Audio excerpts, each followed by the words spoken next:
ദൈവത്തിന്റെ തന്നെ തിരുനാമത്തിന് മഹത്വം ഉണ്ടാകട്ടെ. ഏറ്റവും ആദരണീയനായിരിക്കുന്നു ഒരു ഇളയ സഹോദരനെ പോലെ എന്നെ സ്നേഹിക്കുകയും ബഹുമാനിക്കുകയും ചെയ്യുന്ന ഫാദർ ഡോക്ടർ ബിജു പാറക്കലച്ചൻ,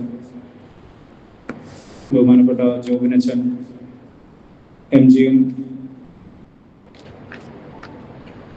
അംഗങ്ങളെ, ഇടവക അംഗങ്ങളെ, കർത്താവിൽ പ്രിയമുള്ള എല്ലാവരുമേ, വീണ്ടും ഒരിക്കൽ കൂടെ ദൈവസന്നിധിയിൽ ഒരുമിച്ച് ആയിരിക്കാൻ തക്കവണ്ണം ഈ പരിശുദ്ധന്റെ പെരുന്നാളിൽ നമുക്ക് ഒരുമിച്ച് ആയിരിക്കാൻ ദൈവം തന്ന കൃപയ്ക്കായിട്ട് നന്ദി കൊണ്ട് നമുക്ക് ദൈവസന്നിധിയിൽ തലകളെ വണക്കാം. ഒരു നിമിഷം നമുക്ക് പ്രാർത്ഥിക്കാം. മഹാകാരുണ്യവാനായ ഞങ്ങളുടെ സ്വർഗീയ പിതാവേ, അനുഗ്രഹിക്കപ്പെട്ട ദിവസത്തിനായിട്ട് നന്ദിയോടെ ഞങ്ങൾ നിന്നെ സ്തോത്രം ചെയ്യുന്നു. പകലത്തെ അധ്വാനങ്ങളിൽ നിന്നെല്ലാം ഒരുമിച്ച് വീണ്ടും നിന്റെ സന്നിധിയിൽ ഞങ്ങളായിരിക്കുന്നുണ്ട്. ദൈവമേ, തിരുവചനത്തിൽ നിന്ന് കേൾക്കാനും മനനം ചെയ്യുവാനും ഞങ്ങളെ സഹായിക്കണമേ. യഹോവേ, അരുളിച്ചെയ്യണമേ, അടിയൻ കേൾക്കുന്നു എന്ന് ശമൂവേൽ ബാലൻ നിന്റെ സന്നിധിയിൽ പ്രാർത്ഥിച്ച പ്രകാരം ദൈവമേ, ഒരുക്കത്തിന്റെ ആത്മാവോടുകൂടെ ഞങ്ങൾക്കായിരിക്കാൻ അവിടുന്ന് സഹായിക്കണമേ. മാനുഷികമായ ശബ്ദത്തെ അല്ല, മരുഭൂമിയെ നടുക്കുമാറാക്കുന്ന ദൈവിക ശബ്ദം കേൾക്കാൻ തക്കവണ്ണം ഞങ്ങളെ സഹായിക്കണമേ. എന്നോട് സംസാരിക്കണമേ എന്ന പ്രാർത്ഥനയോടുകൂടെ ഞങ്ങൾക്കായിരിക്കാനും ദൈവമേ, കേൾക്കുന്നത് ദൈവവചനമാകുന്നുവെന്നും അത് നല്ല നിലത്ത് വീണ വിത്തുകൾ പോലെ ആയിത്തീരുവാനും 30, 60, 100 മേനി ഞങ്ങളുടെ ജീവിതത്തിൽ ഫലം കായ്പാനും ഞങ്ങളെ സഹായിക്കണമേ എന്ന് പ്രാർത്ഥിക്കാം. വചനം പറയുന്നവരും വചനം കേൾക്കുന്നവരും നിന്റെ ദാനമാകുന്നു. നിന്റെ ക്രൂശിന്റെ മറവിൽ അടിയങ്ങളെ നിർത്തിക്കൊള്ളണമേ. പ്രാഗൽഭ്യത്തോടെ നിന്റെ വചനം പറയുവാൻ തക്കവണ്ണം ബലഹീനനായ എൻ്റെ നാവിനെയും നീ അവരെ ബലപ്പെടുത്തണമേ. എൻ്റെ കുറവുകളോ കുറ്റങ്ങളോ ഒന്നും ഈ ശുശ്രൂഷയോട് നീ കണക്കിടരുതേ. ഞങ്ങൾ നിനക്കും നിന്റെ പിതാവിനും നിന്റെ പരിശുദ്ധർക്കായിരിക്കും എന്നാളും സ്തുതിയും സ്തോത്രവും കരേറ്റുവാനായിട്ട് തന്നെ. മാനവരാശിക്കായി ജീവനെ എന്തുന്ന വ്യാപാരികളാം പരിശുദ്ധന്മാരെ ശ്ലോമോ, അർത്തിജനങ്ങൾക്കായി പ്രാർത്ഥനയാം നിധിതൻ വാതിൽ തുറന്നൊഴിവാക്കണമേ ബാധകളെല്ലാം. വ്യാഴാഴ്ചത്തെ ശീമാ നമസ്കാരത്തിലെ സന്ധ്യ നമസ്കാരമാണ്. പരിശുദ്ധന്മാരോട് സഭ പ്രാർത്ഥിക്കുന്ന ഒരു പ്രാർത്ഥനയാണ്. മാനവ രാശിക്കായി ജീവനെ ഏന്തുന്ന, മനുഷ്യർക്കായി ജീവൻ വഹിച്ചിരിക്കുന്ന വ്യാപാരികളായ പരിശുദ്ധന്മാരെ, നിങ്ങളുടെ സമൂഹത്തിന്മേൽ സമാധാനം ഉണ്ടായിരിക്കട്ടെ. ആവശ്യക്കാർക്ക് നിങ്ങളുടെ ഭണ്ഡാരങ്ങളെ തുറക്കണമേ. നിങ്ങൾ വസിക്കുന്ന സ്ഥലങ്ങളിൽ നിന്നും ഉപദ്രവങ്ങളിൽ നിന്നും ഞങ്ങളെ കാത്തുകൊള്ളുകയും ചെയ്യണം. കർത്താവിൽ പ്രിയമുള്ളവരെ, സാദീഖോ എന്ന സുറിയാനി വാക്കിന്റെ അർത്ഥം പരിശുദ്ധൻ എന്നാണ് എന്ന് നമുക്ക് അറിയാം. അപ്പോൾ ആ പരിശുദ്ധന്റെ മധ്യസ്ഥതയിൽ നമ്മൾ അഭയപ്പെടുമ്പോൾ നിശ്ചയമായിട്ടും ഈ പരിശുദ്ധന്റെ ജീവിതത്തിൽ നിന്ന് കഴിഞ്ഞ കുറെ ദിവസമായിട്ട് ഈ പരിശുദ്ധന്റെ സ്വർഗീയ മധ്യസ്ഥത കൊണ്ടും ഈ പരിശുദ്ധൻ വസിച്ചിരിക്കുന്നതുമായ പരിശുദ്ധ പരുമലപ്പള്ളിയിൽ ധ്യാന പ്രസംഗങ്ങളും പെരുന്നാളുകളും അതിനോടനുബന്ധിച്ചുള്ള കൺവെൻഷനുകളും പ്രബോധന ശുശ്രൂഷകളും എല്ലാം നടന്നുകൊണ്ടിരിക്കുകയാണ്. നമ്മളെല്ലാവരും അത് ലൈവായിട്ട് കേൾക്കുകയോ അല്ലെങ്കിൽ പിന്നീട് കേൾക്കുകയൊക്കെ ചെയ്തുകൊണ്ടിരിക്കുന്നവരാണ് എന്ന് എനിക്ക് അറിയാം. എന്നാൽ ഞാൻ പറയുന്നത്, ഈ പരിശുദ്ധന്റെ പെരുന്നാളിൽ പങ്കുചേരുമ്പോൾ, ഈ വർഷത്തെ പെരുന്നാള് പങ്കുചേർന്ന് പോകുമ്പോൾ നമുക്കുണ്ടാകേണ്ട ഒരു കാര്യത്തെ കുറിച്ച് ഓർമ്മിപ്പിക്കുകയാണ്. നമുക്കെല്ലാവർക്കും കുറച്ചും കൂടെ വൈരാഗ്യം ഉണ്ടാകണം. നമുക്കെല്ലാവർക്കും കുറച്ചും കൂടെ എന്തുണ്ടാകണം? ഉണ്ടെന്നില്ലല്ലോ, നിങ്ങൾക്കറിയാം. എനിക്ക് ഇങ്ങനെ പറഞ്ഞ് തിരിച്ചു പറയുന്ന ഒരു സ്വഭാവ ശൈലിയാണ് എൻ്റെ പ്രസംഗത്തിനുള്ളത്. അല്ലാതെ നിങ്ങളിങ്ങനെ കേട്ടുകൊണ്ടിരിക്കുന്നത് എനിക്ക് ഇഷ്ടമുള്ള ഒരു കാര്യമല്ല. അപ്പൊ നിങ്ങളോടും ചില ചോദ്യങ്ങളൊക്കെ ചോദിക്കും. ഇപ്പം ഈ പരിശുദ്ധന്റെ പെരുന്നാള് കഴിയുമ്പോഴത്തേക്കിന്, അല്ലെങ്കിൽ ഈ പെരുന്നാളിൽ പങ്കുചേരുന്നതിന്റെ ഫലമായിട്ട് നമുക്കെല്ലാം കൂടെ കുറച്ചും കൂടെ എന്തുണ്ടാകണം? ഇവിടെ ഇരിക്കുന്ന ഒരു മഹായിടവകക്കാരെന്ന് ഉറക്കെ പറഞ്ഞേ, വൈരാഗ്യം ഉണ്ടാകണം. ഞങ്ങളുടെ ബിജുവച്ചൻ വിചാരിക്കുകയാണ് ഈ കത്തനാര് വന്ന് പള്ളിയിലെ വൈരാഗ്യം ഉണ്ടാക്കാനായിട്ട് വന്നതാണോ എന്ന് വിചാരിക്കും. എന്തോ ഈ വൈരാഗ്യം എന്ന് വെച്ച് കഴിഞ്ഞാൽ നമുക്ക് പിന്നെ അതറിയത്തില്ല. അയ്യോ എൻ്റെ അച്ഛ, വൈരാഗ്യം എന്ത് വെച്ചാ വാക്ക് ഏതാ അച്ഛ? വൈരാഗ്യം എന്ന് വെച്ച് കഴിഞ്ഞാൽ ഏതാ വാക്ക്? എന്താ അതിന്റെ അർത്ഥം? എന്തുവാ? മിണ്ടുന്നില്ല. പക അല്ലെങ്കിൽ റൈവലറി എന്നുള്ളതാണ് നമ്മൾ ഈ വൈരാഗ്യം എന്നുള്ള പദത്തിന് നമ്മൾ മനസ്സിലാക്കിയിരിക്കുന്ന അർത്ഥം എന്ന് പറയുന്നത്. പ്രിയമുള്ളവരെ, നമ്മുടെ എല്ലാവരുടെയും പ്രശ്നം എന്ന് പറയുന്നത് എല്ലാത്തിന്റെയും നെഗറ്റീവ് മീനിങ് പഠിച്ചു വെക്കുക എന്നുള്ളതാണ്. മനസ്സിലായല്ലോ? എല്ലാത്തിന്റെയും നെഗറ്റീവ് മീനിങ് പഠിച്ചു വെക്കുക എന്നുള്ളത്. വൈരാഗ്യം എന്ന് കേട്ടാൽ അവൻ എന്നോട് വൈരാഗ്യമാണ്, അവക്ക് എന്നോട് വൈരാഗ്യമാണ്, അല്ലെങ്കിൽ കമ്മിറ്റിക്കാർക്ക് ഞങ്ങളോട് വൈരാഗ്യമാണ്, ട്രസ്റ്റിക്ക് ഞങ്ങളോട് വൈരാഗ്യമാണ്, ഇടവക വികാരിക്ക് വൈരാഗ്യമാണ് എന്ന് വെച്ച് കഴിഞ്ഞു കഴിഞ്ഞാൽ നമ്മുടെ അർത്ഥം റൈവലറി എന്നുള്ള ഒരു പദമാണ്. പക്ഷേ വൈരാഗ്യം എന്ന സംസ്കൃത പദത്തിന്റെ അർത്ഥം എന്ന് പറയുന്നത് ഇഹ സ്വർഗേ ഭോഗേഷു ഇച്ഛാരാഹിത്യം. ഇഹ സ്വർഗ ഭോഗേഷു ഇച്ഛാരാഹിത്യം. ഇതാണ് വൈരാഗ്യം എന്ന സംസ്കൃത വാക്കിന്റെ അർത്ഥം എന്ന് പറയുന്നത്. എന്ന് വെച്ച് കഴിഞ്ഞു കഴിഞ്ഞാൽ ഇഹപരമായ ലോകങ്ങളിൽ ഭോഗതൽപരരായി കഴിയുക എന്ന ആശ ഇല്ലാതെ ഇരിക്കുക എന്നതാണ്. ഞാനൊരിക്കൽ കൂടെ പറയാം, ഇഹപരമായ ലോകങ്ങളിൽ ഭോഗതൽപരരായി ഇരിക്കുക എന്ന ആശ ഇല്ലാതിരിക്കുന്ന അവസ്ഥയ്ക്കാണ് വൈരാഗ്യമുള്ളവരായി തീരുക എന്ന് പറഞ്ഞാൽ അർത്ഥം. അപ്പം ഈ പരിശുദ്ധന്റെ പെരുന്നാളിൽ പങ്കുചേരുമ്പോൾ നമുക്കുണ്ടാകേണ്ടത് എന്താ ഉണ്ടാകേണ്ടത്? വൈരാഗ്യം ഉണ്ടാകണം. ആ വൈരാഗ്യം എന്താണ്? ലഭിച്ചതിനെ സംരക്ഷിക്കുന്നതിനുള്ള വ്യഗ്രതയും ലഭിക്കാത്തതിനെ കുറിച്ചുള്ള തീവ്രമായ ആസക്തിയും ഉപേക്ഷിക്കലാണ്. ലഭിച്ചതിനെ സംരക്ഷിക്കുന്നതിനുള്ള വ്യഗ്രതയും ലഭിക്കാത്തതിനെ തീവ്രമായ ആസക്തിയെയും ഉപേക്ഷിക്കലാണ്.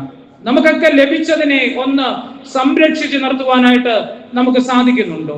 എന്നാൽ നമുക്കെല്ലാവർക്കും ലഭ്യമാകാത്തതിനെ കുറിച്ചുള്ള തീവ്രമായ ആസക്തിയും പരാതികളുമായിട്ട് നമ്മളെല്ലാം നമ്മുടെ ദൈനംദിന ജീവിതം നയിച്ചു കൊണ്ടുപോകുന്നത്. ഇപ്പോൾ വൈരാഗ്യമുള്ളവരാകുന്നവരുടെ ഒരു പ്രത്യേകത എന്ന് പറയുന്നത് അവർ തനിക്ക് ലഭിച്ചിരിക്കുന്നതിനെ സംരക്ഷിക്കുവാനുള്ള വ്യഗ്രതയാണ്. എന്താ നമുക്ക് ലഭിച്ചിരിക്കുന്നത്?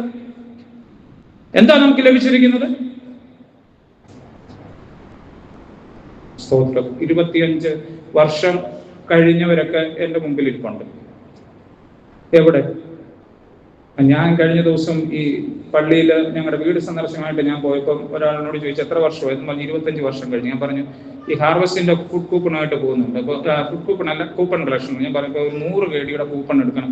കാരണം 25 സിൽവർ ജൂബിലി കുവൈറ്റിൽ ആഘോഷിച്ചതിന്റെ ഫലമായിട്ട്. പക്ഷെ എന്നിട്ടും പറയുന്നില്ല ലഭിച്ചത് എന്തുവാ?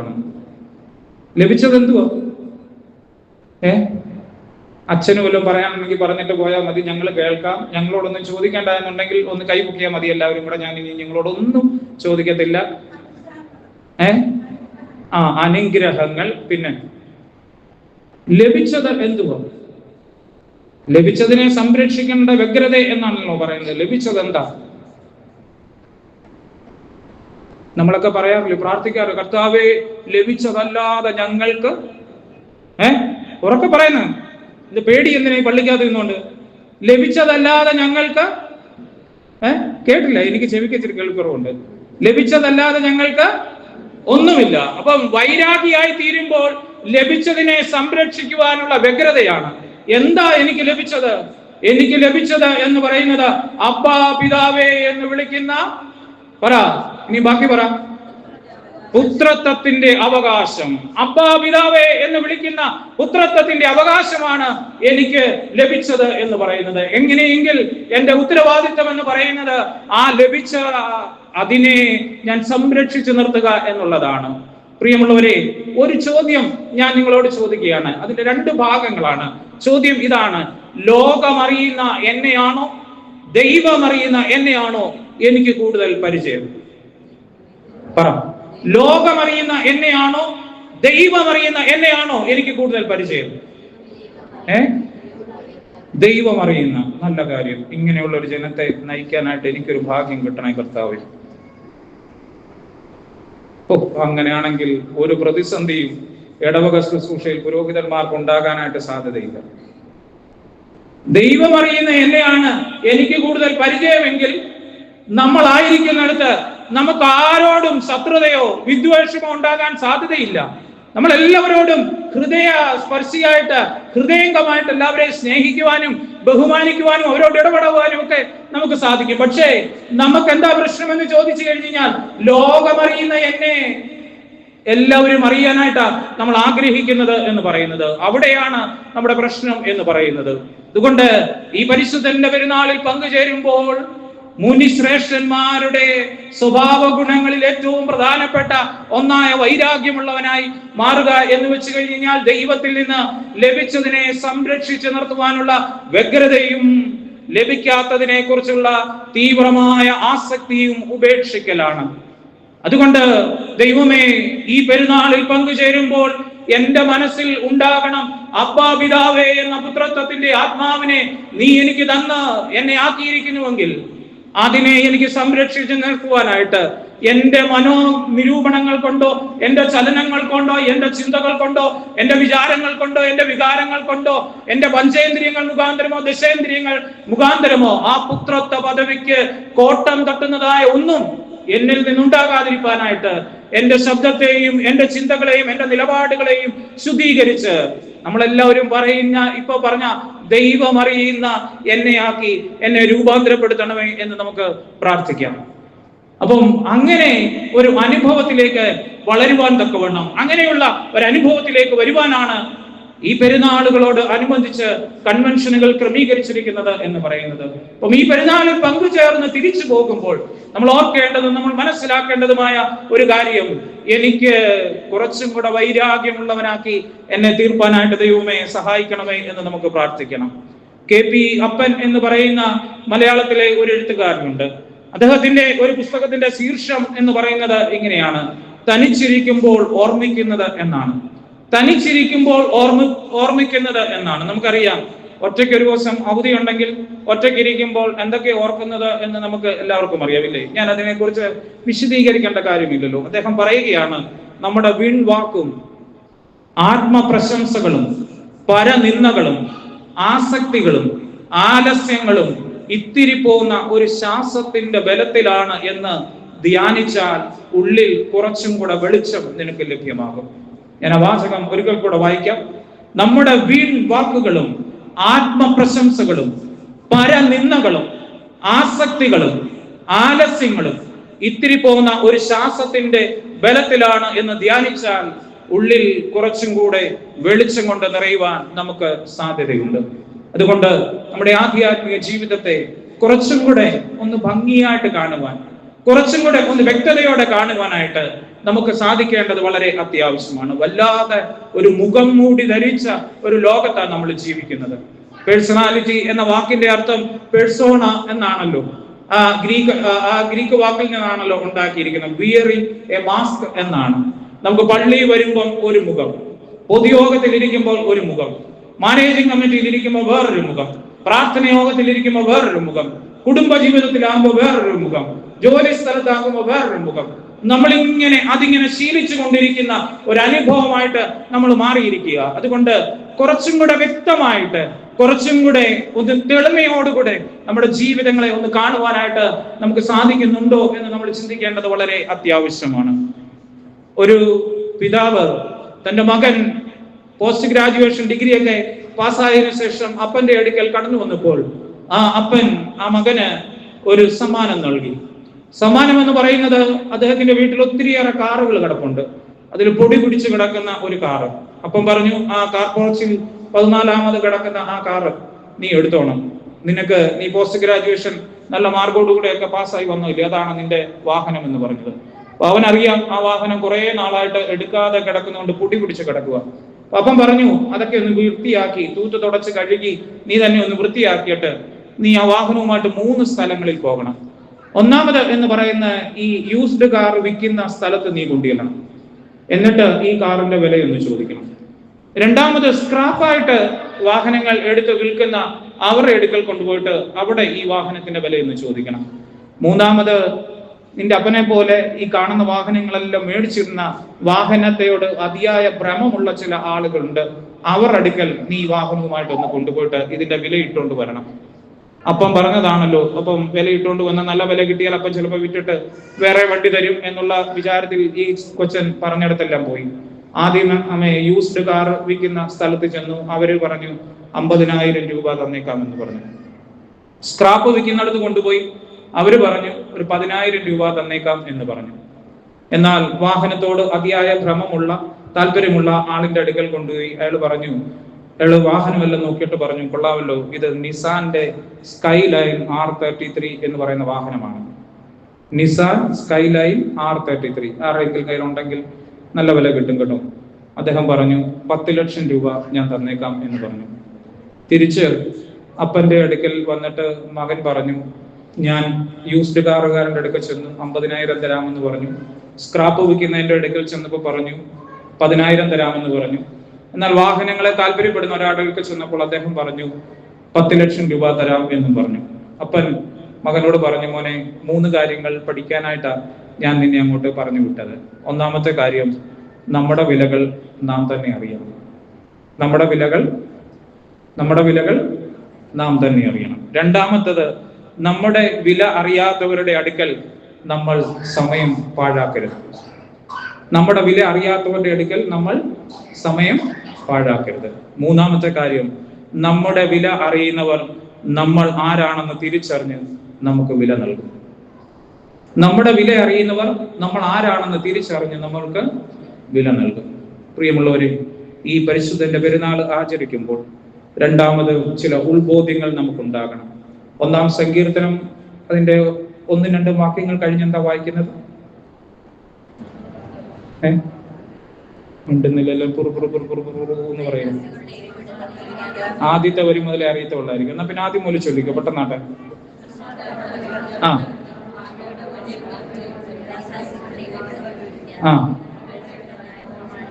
രാപകൽ ധ്യാനിക്കുന്നവൻ ആരുടെ ഇരിപ്പിടത്തിൽ ഇരിക്കരുതെന്ന്?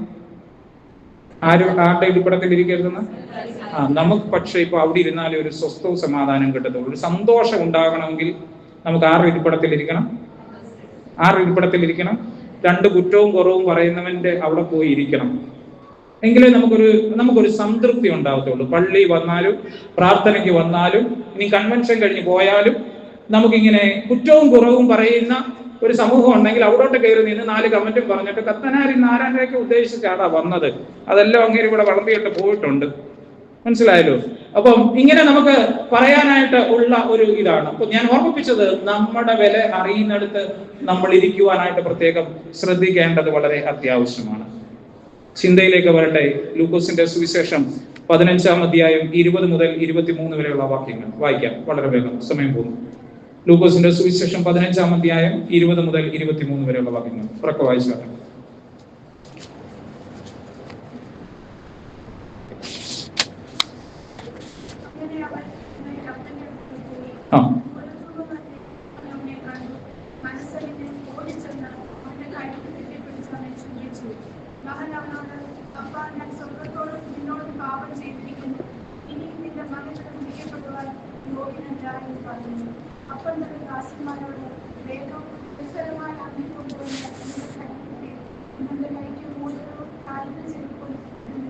മതി.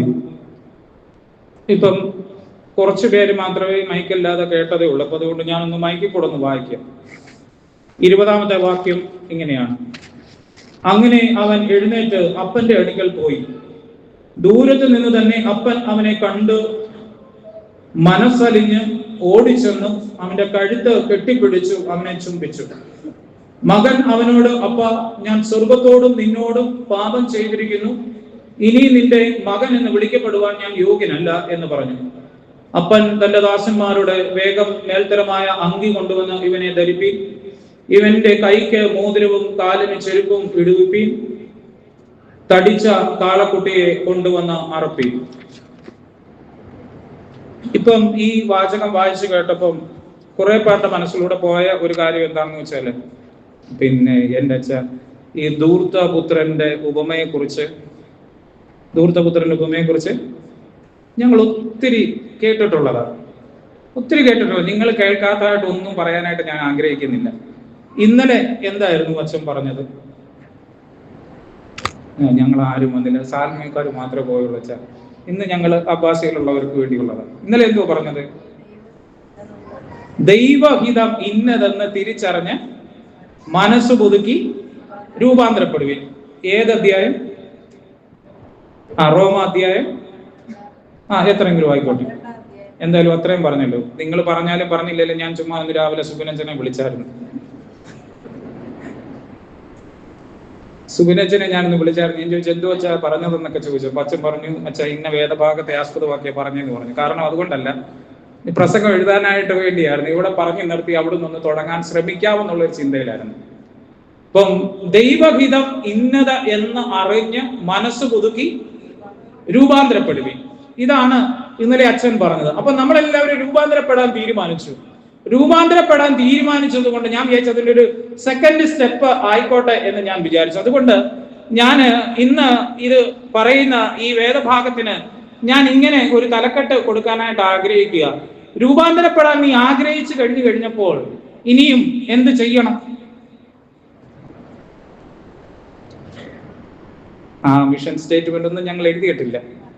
രൂപാന്തരപ്പെടണമെന്ന് ഇന്നലെ അച്ഛൻ പറഞ്ഞു, കുറച്ചൊക്കെ ഞങ്ങൾ കേട്ടു, അതെല്ലാം അവിടെ കളഞ്ഞു, സാൽമിയ ചാപ്പലിൽ കളഞ്ഞിട്ട് പോന്നിട്ടുണ്ട്. രൂപാന്തരപ്പെടണമെന്ന് പറഞ്ഞു കഴിഞ്ഞാൽ പിന്നെ എന്താ മിഷൻ സ്റ്റേറ്റ്മെന്റ് അടുത്തത്? വെരി ഗുഡ്, മടങ്ങി വരണം. അപ്പം അതുകൊണ്ട് ഞാൻ ഇന്ന് പറയാൻ പോകുന്ന ഈ വേദഭാഗത്തിന് ഞാൻ അതുകൊണ്ടൊരു ചിന്ത ഞാൻ ഇങ്ങനെ ഉണ്ടാക്കി എടുത്തു. Why should we go home? ഞാൻ എന്തുകൊണ്ട് എൻ്റെ അപ്പന്റെ വീട്ടിലേക്ക് തിരിച്ചു പോകണം? ഞാൻ എന്തുകൊണ്ട് എൻ്റെ അപ്പന്റെ വീട്ടിലേക്ക് തിരിച്ചു പോകണം? ഇന്നലെ പറഞ്ഞു നിങ്ങൾ മനസ്സ് പുതുക്കി രൂപാന്തരപ്പെടാൻ പറഞ്ഞു. അപ്പം അത് ഞങ്ങൾ കേട്ട് രൂപാന്തരപ്പെട്ടിരിക്കുക. പക്ഷെ ഞാൻ എന്തുകൊണ്ട് എൻ്റെ അപ്പന്റെ വീട്ടിലേക്ക് തിരിച്ചു പോകണം? അവിടെ തന്നെ ഇരുന്നാ പോരായോ? ഇവിടെ കാണുന്നു 20-ാമത്തെ വാക്യത്തിൽ കാണുകയാണ്, അവൻ എഴുന്നേറ്റു. ഇന്നലെ നമ്മൾ കേട്ടു. ഇന്ന് നമുക്ക് വേണ്ടത്, നമ്മൾ ആയിരിക്കുന്നിടത്തു നിന്ന് ഒരു എഴുന്നേൽപ്പാണ് ഉണ്ടാകേണ്ടത്. എങ്ങോട്ടുള്ള എഴുന്നേൽപ്പ്? പിതാവിന്റെ ഭവനത്തിലേക്ക് പോകുവാനുള്ള ഒരു എഴുന്നേൽപ്പ്. പിതാവിന്റെ ഭവനത്തിലേക്ക് പോകണമെങ്കിൽ ഞാൻ എന്തിനാണ് എൻ്റെ അപ്പന്റെ ഭവനത്തിലേക്ക് പോകുന്നത്? എല്ലാവരും ഈ LFT TFT ഒക്കെ ചെയ്യുന്നവരല്ലേ? ഇല്ലേ? LFT TFT ഒക്കെ ചെയ്യുന്നവരല്ലേ? അപ്പൊ പിതാവിന്റെ ഭവനത്തിലേക്ക് പോകുന്നതിന് നിങ്ങൾ ഓർക്കുന്നതിന് വേണ്ടി ഒരു 3 LFT മനസ്സിലായല്ലോ? പെട്ടെന്ന് നിങ്ങൾക്ക് മനസ്സിലാകാനായിട്ട്. എന്താ കത്തനാർ പ്രസംഗിച്ചിട്ട് പോയെന്ന് ചോദിച്ചാലെങ്കിലും അയാൾ LFT കുറിച്ചൊക്കെ പറഞ്ഞായിരുന്നു എന്നെങ്കിലും ഓർക്കട്ടെ. കാരണം നമുക്ക് അതൊക്കെ അറിയത്തില്ലേ. ഏലിയാസ് തിരുമേനി പണ്ട് പറഞ്ഞ ഒരു കാര്യം ഓർമ്മയില്ലേ? 1.5 മണിക്കൂർ തിരുമേനി നിന്ന് പ്രസംഗിച്ചു. അത് കഴിഞ്ഞിട്ട് ഇങ്ങനെ തിരുമേനി അച്ഛനായിട്ടിരിക്കുന്ന സമയം പോയപ്പോ 4 പെണ്ണുങ്ങൾ പറഞ്ഞു, ഓൾറെഡി നമ്മുടെ ചമ്മന്തി അരയ്ക്കാൻ പഠിപ്പിച്ച് അച്ഛൻ പോകുന്നു. കാരണം അദ്ദേഹം ഒത്തിരി കാര്യങ്ങൾ പറഞ്ഞെങ്കിലും ചമ്മന്തി അരയ്ക്കുന്നതിന്റെ ചേരുവകളെ കുറിച്ചൊക്കെ തിരുമേനി അച്ഛനായിരിക്കുന്ന സമയത്ത് പറഞ്ഞു. സ്ത്രീകൾ കേട്ടിട്ട് പോയത് ഇതുവരെ അവരങ്ങനെ ചമ്മന്തി അരയ്ക്കുന്ന ചേരുവയൊന്നും ചേർത്ത് ചമ്മന്തി അരച്ചിട്ടില്ല. അതുകൊണ്ട് പറഞ്ഞു, അതാണ്ട ഞങ്ങളെ ചമ്മന്തി അരയ്ക്കാൻ പഠിപ്പിച്ച് അച്ഛൻ പോയത്. അപ്പൊ അതുകൊണ്ട് എന്ത് കേട്ടു എന്ന് ചോദിച്ചു കഴിഞ്ഞാൽ 3 LFTകൾ കേട്ടു എന്നെങ്കിലും നമുക്ക് ഒന്ന് മനസ്സിലാക്കി കൊണ്ടുപോകാം. ഇപ്പൊ പിതാവിന്റെ ഭവനത്തിലേക്ക് എന്തുകൊണ്ട് ഞാൻ തിരിച്ചു പോകണം? വൈക്കം മുഹമ്മദ് ബഷീറിന്റെ ഒരു പുസ്തകമാണ്, പുസ്തകത്തിന്റെ പേരാണ് രുചി എന്ന് പറയുന്നത്. അതിൽ അദ്ദേഹം പറയുകയാണ്, എന്റെ കഥകൾ വായിച്ച് നിങ്ങൾ ചിരിക്കുന്നുണ്ടെങ്കിൽ എന്റെ കഥ എഴുത്തിൽ ഞാൻ എത്രയേറെ ചിരിച്ചിട്ടുണ്ടാകും. എന്റെ കഥ വായിച്ച് നിങ്ങൾ കരയുന്നുണ്ടെങ്കിൽ ഞാൻ ആ കഥ എഴുതുമ്പോൾ എന്തുമാത്രം കരഞ്ഞിട്ടുണ്ടാകും എന്നും നിങ്ങൾ ചിന്തിക്കുക. അതിനുശേഷം അദ്ദേഹം പറയുന്ന രുചിയെ കുറിച്ച് അദ്ദേഹം വിശദീകരിക്കുക. അപ്പം ഈ രുചി എന്ന് പറയുന്നത് നമുക്കറിയാം, നമുക്ക് എല്ലാവരും താല്പര്യപ്പെടുന്നു, നമ്മളെല്ലാവരും ആഗ്രഹിക്കുന്നതുമായ ഒരു കാര്യമാണ്. ഭക്ഷണത്തിനെല്ലാം എന്തുണ്ടാകണം? രുചി ഉണ്ടാകണം. പ്രസംഗത്തിനെല്ലാം എന്തുണ്ടാകണം? പറ. പ്രസംഗത്തിനെല്ലാം എന്തുണ്ടാകണം? ഉണ്ടെന്നില്ലല്ലോ. ഒരു രുചി ഉണ്ടാകണം എന്ന് വെച്ച് കഴിഞ്ഞ് കഴിഞ്ഞാൽ ഞങ്ങൾ കുറച്ച് കൂടെ ചിരിക്കണം. അതല്ലേ നമ്മുടെ ഈ രുചി എന്ന് പറയുന്നത്. കൂടെ ചിരിക്കണം, ഞങ്ങളെ ഇങ്ങനെ കുറച്ച് സന്തോഷിപ്പിച്ചുകൊണ്ടിരിക്കണം. ഈ പ്രസംഗത്തിന്റെ ഇടയ്ക്ക് ഞങ്ങൾ ആഗ്രഹിക്കുന്ന ആർക്കെങ്കിലും അച്ഛൻ കൊട്ടുന്നുണ്ടെങ്കിൽ കൊള്ളാം, സൂപ്പർ, നല്ലതായിട്ട് അവനെ കൊട്ടിക്കൊണ്ടിരിക്കട്ടെ, അവനിട്ടാണ് കിട്ടിക്കൊണ്ടിരിക്കുന്നത്, ഞാൻ മഹാപരിശുദ്ധനും പുണ്യവാനുമായ മനുഷ്യനാണ്. ഇതൊക്കെയാണ് നമുക്ക് പ്രസംഗത്തിലൂടെ കിട്ടേണ്ട രുചി എന്ന് പറയുന്നത്. അപ്പൊ എല്ലാത്തിലും നമുക്ക് കിട്ടേണ്ടത് എന്ന് പറയുന്നത് ഒരു രുചി ഉണ്ടാകണം എന്നുള്ളതാണ്. ഈ കുടുംബത്തിനും ഒരു രുചി ഉണ്ടായിരുന്നു. ഏത് കുടുംബത്തിന്? ഈ ധൂർത്തപുത്രൻ വളർന്നു വന്ന ആ കുടുംബത്തിനും ഒരു രുചി ഉണ്ടായിരുന്നു. സൗഹൃദങ്ങളുടെ ഒരു രുചി ഉണ്ടായിരുന്നു. അമ്മ ഇല്ലാതെ വേദപുസ്തകത്തിൽ വിശദീകരിക്കുന്ന ഒരു ഉപമയാണ് ഇത് എന്ന് പറയുന്നത്. ഒരു സ്ത്രീ കഥാപാത്രത്തെ കാണിക്കാതെ വിശദീകരിക്കുന്ന ഒരു ഉപമയാണ് ഇത് എന്ന് പറയുന്നത്. അപ്പൊ ഒരുപക്ഷെ അമ്മ ഇല്ലാതെ വളർത്തിക്കൊണ്ടുവന്ന ഒരപ്പനാകാം എന്നൊക്കെ നമുക്ക് അനുമാനിക്കാം. അപ്പം ആ അപ്പന് മക്കളോടുള്ള ഒരു സൗഹൃദത്തിന്റെ ഒരു രുചി ഉണ്ടായിരുന്നു. ഒരിക്കലും ഒരപ്പൻ ജീവിച്ചിരിക്കുമ്പോൾ ഒരു മകനും അന്നത്തെ കാലഘട്ടത്തിൽ യഹൂദ പശ്ചാത്തലത്തിൽ അപ്പനോട് വീതം ചോദിക്കുകയില്ല. വീതം ചോദിച്ചാൽ അതിന്റെ അർത്ഥം എന്ന് പറയുന്നത് അവന്റെ മനസ്സിൽ അപ്പൻ മരിച്ചു. അപ്പൊ അപ്പൻ മരിക്കുമ്പോഴാണ് വീതം ചോദിക്കുന്നത് എന്ന് പറയുന്നത്. നമുക്കറിയാം, ആവർത്തന പുസ്തകത്തിൽ കാണുന്നുണ്ട്, അപ്പന്റെ വീതത്തിന്റെ 2/3 ഭാഗം മൂത്ത മകനും ബാക്കിയുള്ളതാണ് താഴോട്ടുള്ള മക്കൾക്കും എന്ന് അവിടെ എഴുതി വെച്ചിട്ടുണ്ട്. അപ്പം അങ്ങനെയാണ് വീതം വെക്കുന്നത്. അത് വീതം വെക്കുന്നത് പോലും അപ്പന്റെ കാലശേഷം മൂത്ത മകനാണ് ആ വീതം വെക്കുന്നത് എന്ന് പറയുന്നത്. അപ്പൊ ഇവിടെ അപ്പൻ ജീവിച്ചിരിക്കുമ്പോൾ തന്നെ അവൻ ചെന്നപ്പനോട് പറയുകയാണ്, എനിക്ക് ആവശ്യമുള്ളതെല്ലാം, എനിക്ക് അർഹതപ്പെട്ടതെല്ലാം തരിക എന്ന് പറയുകയാണ്. എല്ലാം ശേഖരിച്ചു വെക്കാനായിട്ടും എല്ലാം സംരക്ഷിച്ചു വെക്കുവാനുമൊക്കെയാണ് ഒരപ്പൻ ആഗ്രഹിക്കുന്നതെങ്കിൽ ആ കുടുംബത്തിന്റെ സൗഹൃദത്തിന്റെ രുചി നഷ്ടപ്പെട്ടിരിക്കാതിരിക്കുവാൻ വേണ്ടി ആ അപ്പൻ എന്ത് ചെയ്യുകയാണ്? അത് വിട്ടുകൊടുക്കുവാനായിട്ട് തയ്യാറാവുകയാണ്. ഇങ്ങനെ വിട്ടുകൊടുക്കലിന്റെ ഒരു രുചിയും ഈ അപ്പൻ ഈ ഉപമയിലൂടെ നമ്മളെ പഠിപ്പിക്കുകയാണ്. ശേഖരിച്ചു വെക്കുന്നത് മാത്രമല്ല, രുചി നൽകുന്നത് വിട്ടുകൊടുക്കുന്നതിലൂടെയും ചില രുചികളുണ്ട് എന്ന് ഈ അപ്പൻ ഈ വേദഭാഗത്തിലൂടെ നമ്മളെ പഠിപ്പിക്കുകയാണ്. പ്രിയമുള്ളവരെ, നിയന്ത്രണമൊന്നുമില്ലാതെ ഒരു സർവ അധികാരിയായിട്ട് സർവ സ്വതന്ത്രനായിട്ട് ജീവിക്കണം എന്നുള്ളൊരു ആഗ്രഹം ഈ ചെറുപ്പക്കാരനിൽ ഉണ്ടാകുകയാണ്. പഴയ നമ്മുടെ പൂർവ്വപിതാവായ ആദമിനെ പോലെ ഇല്ലേ, ആദമും ഹവ്വായെയും ഏദൻ തോട്ടത്തിന്റെ അനുഭവത്തിലാക്കിയിട്ട് പറഞ്ഞു, ഇന്നത് നീ ചെയ്യരുത്, ഇന്നത് നീ കഴിക്കരുത് എന്ന് പറഞ്ഞു. പക്ഷേ അവിടെ അവരുടെ സ്വാതന്ത്ര്യത്തിന് ഒരു ലംഘനം ഉണ്ടായി എന്ന് തോന്നിയപ്പോൾ അവർക്ക് അതങ്ങോട്ട് സഹിക്കാനായിട്ട് പറ്റുന്നില്ല. പലപ്പോഴും നമ്മുടെ ജീവിതത്തിൽ അങ്ങനെ തന്നെയാണ്. ഇന്നത് ചെയ്യരുത് എന്ന് പറഞ്ഞാൽ നമുക്ക് പിന്നെ ഒരു വാശിയാണ്. അത് ചെയ്തേ അടങ്ങത്തുള്ളൂ ഇല്ലേ? നമ്മുടെ എല്ലാ ജീവിതത്തിൽ അങ്ങനെ, നമ്മുടെ കുടുംബ ജീവിതത്തിൽ നമ്മൾ ഇന്ന് കാണുന്ന കാര്യമാണ്. നമ്മുടെ തലമുറകളോടുള്ള ബന്ധത്തിൽ, നമ്മുടെയൊക്കെയും തന്നെ ബന്ധത്തിൽ ഇന്നത് ചെയ്യരുത് എന്ന ഒരു നിയമമുണ്ടെങ്കിൽ അത് ചെയ്താൽ എന്താണ് എന്നുള്ളൊരു ചോദ്യമാണ് നമ്മൾ ആദ്യമേ ചോദിക്കുന്നത് എന്ന് പറയുന്നത്. അപ്പം സർവ നിയന്ത്രണങ്ങളും ഒക്കെ വിട്ട് സ്വതന്ത്രനായി ലോകത്ത് ജീവിക്കാനായിട്ടാണ് നമ്മൾ എല്ലാവരും ആഗ്രഹിക്കുന്നത് എന്ന് പറയുന്നത്. അപ്പം ഇപ്പോഴുള്ള വീടിനേക്കാൾ അവന് വലിയ സുഖങ്ങളും മറ്റൊരു പിതൃ സാന്നിധ്യവും സുരക്ഷയും ഒക്കെ അവൻ എവിടെയൊക്കെയോ കണ്ടുവച്ചിരിക്കുന്നു എന്നുള്ളതാണ്. അപ്പം ഇതിന്റെയൊക്കെ പിന്നാലെ പോകുവാനായിട്ടുള്ള ഒരു അഭിവാഞ്ചയുടെ പുറത്താണ് അവൻ തന്റെ പിതാവിനോട് തനിക്ക് ലഭ്യമാകുവാനുള്ള സമ്പാദ്യങ്ങളെല്ലാം ചോദിക്കുന്നത് എന്ന് പറയുന്നത്. പക്ഷേ അവന്റെ ജീവിതത്തിൽ സകലതും നഷ്ടമായി കഴിയുമ്പോൾ അവൻ ഓർക്കുകയാണ്. എന്താണ് ഓർക്കുന്നത്? എന്റെ യഥാർത്ഥമായ സന്തോഷം എവിടെയായിരുന്നു? എൻ്റെ അപ്പന്റെ വീട്ടിലായിരുന്നു. എൻ്റെ അപ്പന്റെ വീട്ടിൽ കിട്ടിയ ഒരു സന്തോഷം എനിക്ക് വേറെ എങ്ങും കിട്ടിയിട്ടില്ല. പ്രിയമുള്ളവരെ, ചിലത് നഷ്ടപ്പെടുമ്പോൾ മാത്രമേ അതിന്റെ വില നമ്മൾ തിരിച്ചറിയുകയുള്ളൂ. കഴിഞ്ഞ ദിവസം ഒരു മനുഷ്യൻ എന്നോട് പറഞ്ഞ ഒരു വാചകമുണ്ട്, കുവൈറ്റിൽ തന്നെ, എൻ്റെ ഇടവകയിൽ തന്നെ. അച്ഛാ, പണ്ടൊക്കെ ഇവിടുന്ന് നാട്ടിൽ നിന്ന് ചെല്ലുമ്പോൾ അമ്മ ചോറ് വെച്ച് തരാനുണ്ടായിരുന്നു, വിളമ്പി തരാനുണ്ടായിരുന്നു, പോകുമ്പോഴത്തേക്കിന് വലിയ കെട്ടുകളൊക്കെ കെട്ടിത്തരാനായിട്ട് അമ്മയുണ്ടായിരുന്നു. ഇപ്പം അമ്മയെ നോക്കുന്ന വേലക്കാരി എന്തെങ്കിലും മനസ്സറിഞ്ഞ് എന്തെങ്കിലും ഉണ്ടാക്കി തന്നാൽ കഴിക്കാം. അമ്മ വയ്യാതെ കിടപ്പാണ്. എന്നിട്ട് ആ മനുഷ്യൻ അങ്ങനെ പറഞ്ഞുകൊണ്ടിരിക്കുമ്പോൾ തന്നെ ഞാൻ ശ്രദ്ധിക്കുമ്പോൾ കണ്ണീന്ന് 1-2 തുള്ളി കണ്ണുനീരുകൾ വീഴുകയാണ്. പ്രിയമുള്ളവരെ, നമ്മുടെ അപ്പനും അമ്മയൊക്കെ ജീവിച്ചിരിക്കുമ്പോൾ നമുക്ക് പലപ്പോഴും അവർ പറയുന്ന ചില കാര്യങ്ങളും എന്തൊരു മൂശാട്ടയാണ്, പ്രായമായെന്നറിയത്തില്ലേ, ഇങ്ങനെയൊക്കെയാണോ അങ്ങനെയൊക്കെയാണോ എന്നെല്ലാം ഞാൻ ഉൾപ്പെടെയുള്ള നമ്മളെല്ലാവരും പറയാറുണ്ട്. പക്ഷേ അവരില്ലാതാകുമ്പോഴാണ് അതിന്റെ വേദനകൾ, അതിന്റെ മഹത്വം നമ്മൾ തിരിച്ചറിയുന്നത് എന്ന് മനസ്സിലാക്കണം. അതുപോലെ ഈ മകനെ സംബന്ധിച്ചും അവന് പല സുഖങ്ങളും അവൻ അന്വേഷിച്ചു പോയി, പല സുഖങ്ങളും അവൻ ആസ്വദിച്ചു. പക്ഷേ അവന് മനസ്സിലായി, എൻ്റെ അപ്പന്റെ വീട്ടിലുള്ള അത്രയും സന്തോഷം, എൻ്റെ അപ്പന്റെ വീട്ടിലുള്ള അത്രയും സുരക്ഷിതത്വം എനിക്ക് വേറെ എങ്ങുമില്ല എന്ന് അവന് മനസ്സിലായി. അതുകൊണ്ടാണ് അതിന്റെ 20-ാമത്തെ വാക്യത്തിൽ പറയുന്നത്, ഞാൻ എഴുന്നേറ്റ് എൻ്റെ അപ്പന്റെ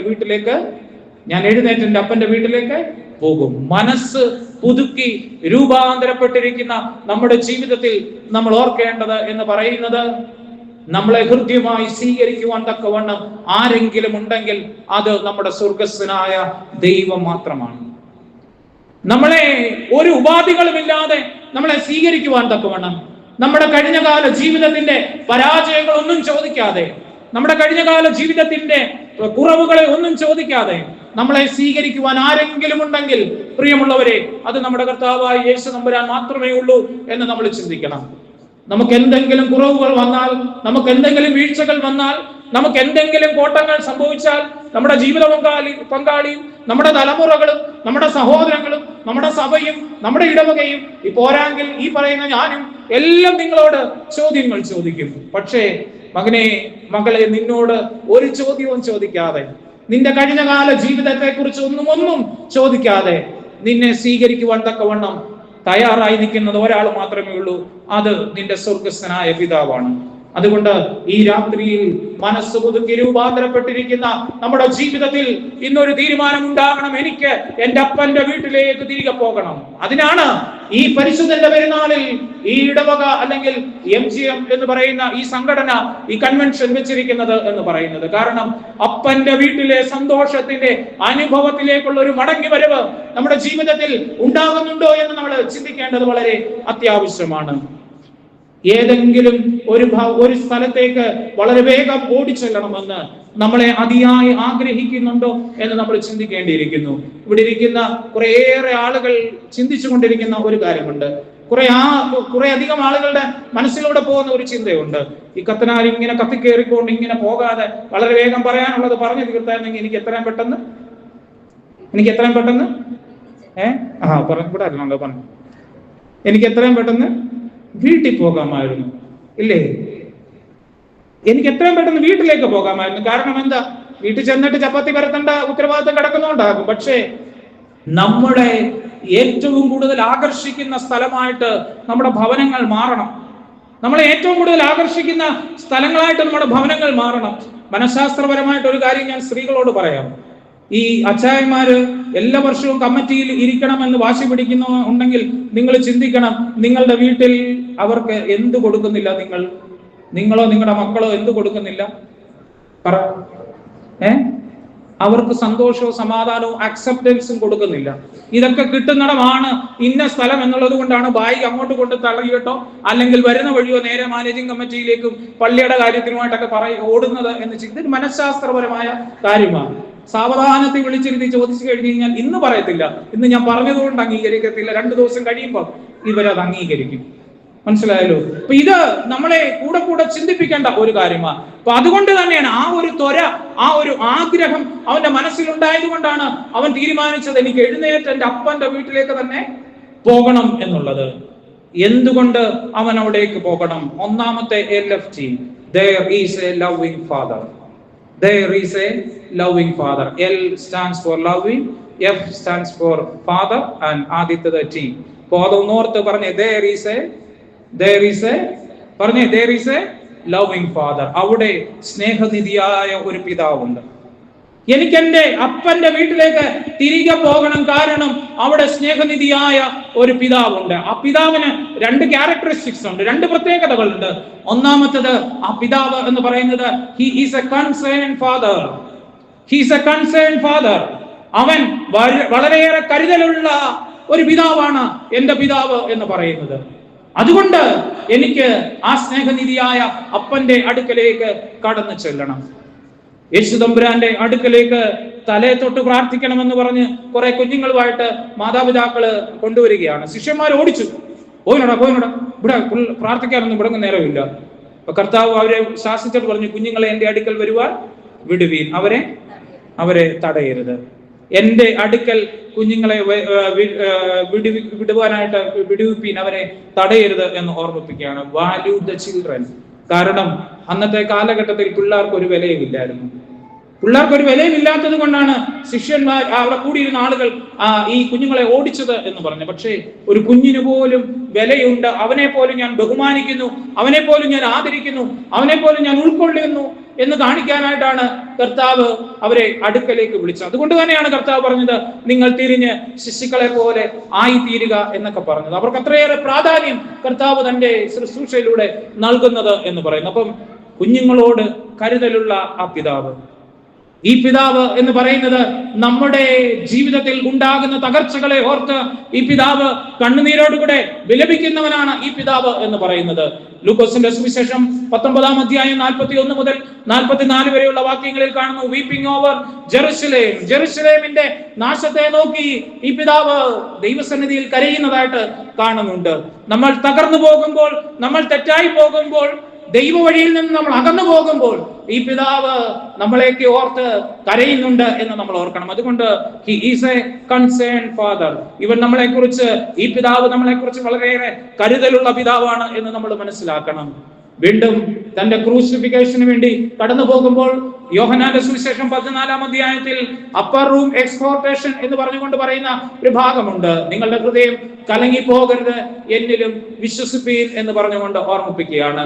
ജീവിതത്തിന്റെ പ്രതിസന്ധികളുടെ നടുവിൽ ഈ പിതാവ് കരുതലോടെ പറയുകയാണ്, മോനെ, നിന്റെ ഹൃദയം കലങ്ങി പോകരുത്, നീ എന്നിൽ വിശ്വസിക്കടാ എന്ന് പറയുകയാണ്. പ്രിയമുള്ളവരെ, ഇങ്ങനെയെങ്കിൽ നിനക്ക് വിലയില്ല എന്ന് നിന്റെ കുടുംബമോ, നിന്റെ ജീവിത പങ്കാളിയോ, നിന്റെ സഹോദരങ്ങളോ, നിന്റെ ഇടവകയോ, നിന്റെ സമൂഹമോ, നിന്റെ സഹോദരങ്ങളോ, നിന്റെ അപ്പനോ, നിന്റെ അമ്മയോ ഒക്കെ പറഞ്ഞ് നിന്നെ മാറ്റി നിർത്തിയിട്ടുണ്ടെങ്കിൽ ഈ പിതാവ് പറയുകയാണ്, കുഞ്ഞുങ്ങളെ, വിലയില്ലാത്ത കുഞ്ഞുങ്ങളെ ചേർത്ത് പിടിച്ച ഒരപ്പനാടാ ഞാൻ, നീ വാടാ എന്റെ അടുക്കലേക്ക് എന്ന് ഈ പിതാവ് പറയുകയാണ്. നമ്മുടെ ജീവിതത്തിന്റെ, ആധ്യാത്മികമായ ജീവിതത്തിൽ വന്നുപോയ പാളിച്ചകൾ കാരണം ദൈവത്തിൽ നിന്ന് അകന്നു പോയുന്നത് കാണുമ്പോൾ, ദൈവമേ, ഞാൻ എന്റെ ഈ മകനെ ഞാൻ കണ്ണിലെ കൃഷ്ണമണി പോലെ വളർത്തിക്കൊണ്ട് വന്നതല്ലേ, അവൻ എന്നെ ഇന്ന് മറന്നുപോയിരിക്കുന്നല്ലോ എന്ന് ജെറുസലേമിനെ ഓർത്ത് കരഞ്ഞതുപോലെ നമ്മളെയും ഒക്കെ ഓർത്ത് ദൈവസന്നിധിയിൽ കരഞ്ഞുകൊണ്ടിരിക്കുക. കാരണം നമ്മളെ കുറിച്ചുള്ള കരുതൽ. കാരണം നീ തിരിച്ചു വരണം, അനുദപിക്കുന്ന ഒരു പാപിയെ ചൊല്ലി സ്വർഗത്തിൽ സന്തോഷമുണ്ടാകുന്നു. അതുകൊണ്ട് ഈ പിതാവ് നമ്മളെ ഓർത്ത് ദൈവസന്നിധിയിൽ നിരന്തരം പ്രാർത്ഥിച്ചു കൊണ്ടിരിക്കുക നമ്മുടെ തിരിച്ചുവരവിന് വേണ്ടി. മൂന്നാമത് എന്ന് പറയുന്നത്, നീ ആകുലപ്പെട്ട് ഭാരപ്പെട്ട് തകർന്ന് നിന്റെ ജീവിതവുമായിട്ട് ഇരിക്കുന്നുവെങ്കിൽ ഈ പിതാവ് ദിനം പ്രതി നിന്നോട് പറഞ്ഞുകൊണ്ടിരിക്കുകയാണ്, നീ ആകുലപ്പെടേണ്ട കാര്യമില്ല, നീ ഭാരപ്പെടേണ്ട കാര്യമില്ല, നീ ഭ്രമിച്ചു നോക്കേണ്ട കാര്യമില്ല എന്ന് പറഞ്ഞ് ഈ പിതാവ് നിന്നെ ആശ്വസിപ്പിച്ചു കൊണ്ടിരിക്കുകയാണ്. അതുകൊണ്ട് ഈ പിതാവിന്റെ ഭവനത്തിലേക്ക് നിനക്ക് തിരികെ പോകാം. കാരണം ഈ പിതാവ് സ്നേഹനിധിയായ ഒരു പിതാവാണ്, ഈ പിതാവ് കരുതലുള്ള പിതാവാണ് എന്ന് നമ്മൾ ഓർക്കണം. അതുകൊണ്ടാണ് പാട്ടുകാരൻ പാടി, ആഴങ്ങൾ തേടുന്ന ദൈവം,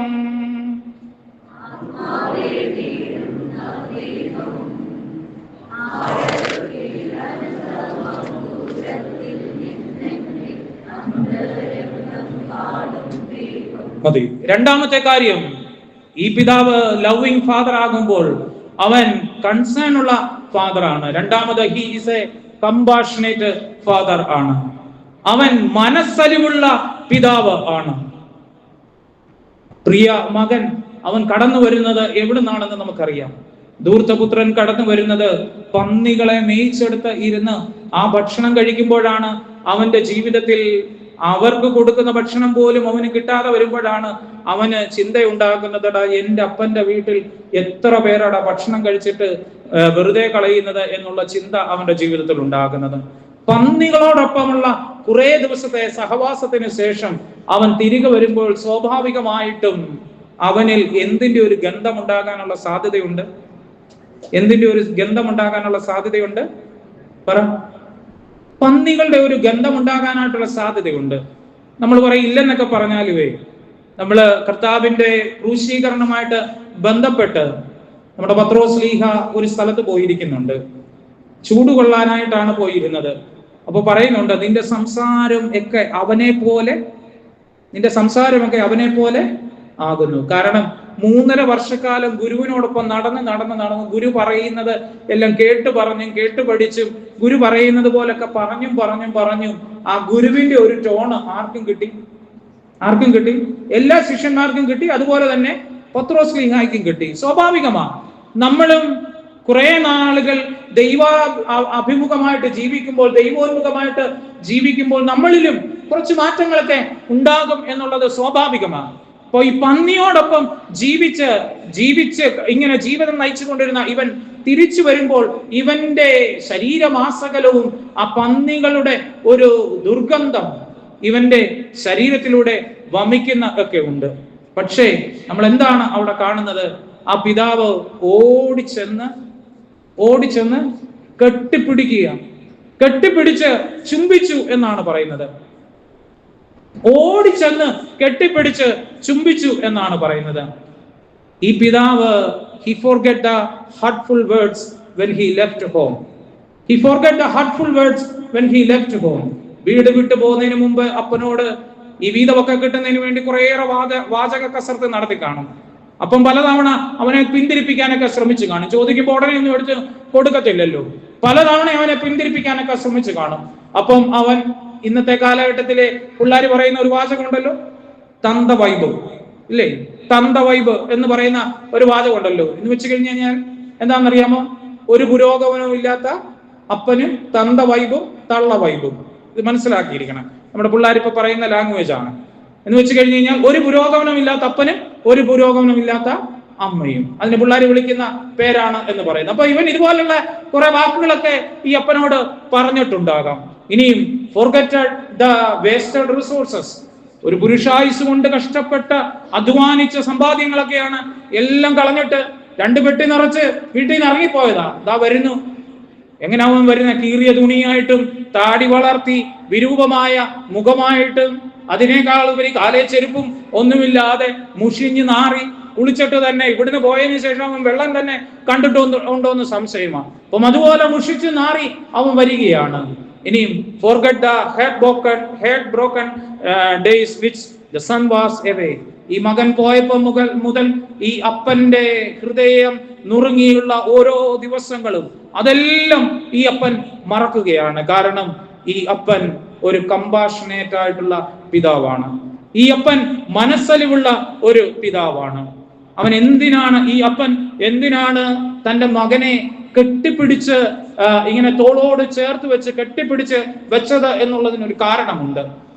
ആർക്കെങ്കിലും അറിയാമോ? ഈ അപ്പൻ എന്തിനാ മോനെ ഇങ്ങനെ കെട്ടിപ്പിടിച്ച് തോളത്തോട് ചേർത്ത് വെച്ച് ചുംബിച്ചെന്നല്ലേ ആ വാചകം ഇങ്ങനെയല്ലേ എഴുതിയേക്കുന്നേ? അവന്റെ കഴുത്ത് കെട്ടിപ്പിടിച്ച് അവനെ ചുംബിച്ചു. എങ്ങനെ കഴുത്ത് കെട്ടിപ്പിടിച്ച് ചുംബിക്കുക എന്ന് വെച്ച് കഴിഞ്ഞാൽ, കഴുത്ത് കെട്ടിപ്പിടിച്ച് ചുംബിച്ചു എന്ന് വെച്ച് കഴിഞ്ഞാൽ എന്തിനാ അപ്പൻ അങ്ങനെ ചെയ്ത്? എന്തിനാ അങ്ങനെ ചെയ്ത്? അറിയത്തില്ല. വായിക്കാം. ആവർത്തന പുസ്തകം 21 അധ്യായം 18 മുതൽ 21 വരെയുള്ള വാക്യങ്ങൾ. ആവർത്തന പുസ്തകം 21 അധ്യായം 18 മുതൽ 21 വരെയുള്ള വാക്യം. ആരെങ്കിലും മൈക്കിൽ കൂടെ ഒന്ന് വായിക്കാമെങ്കിൽ ബാക്കിയുള്ളവർക്കും അത് കേൾക്കാം. അതൊന്ന് കേൾക്കേണ്ട വാചകമാണ്.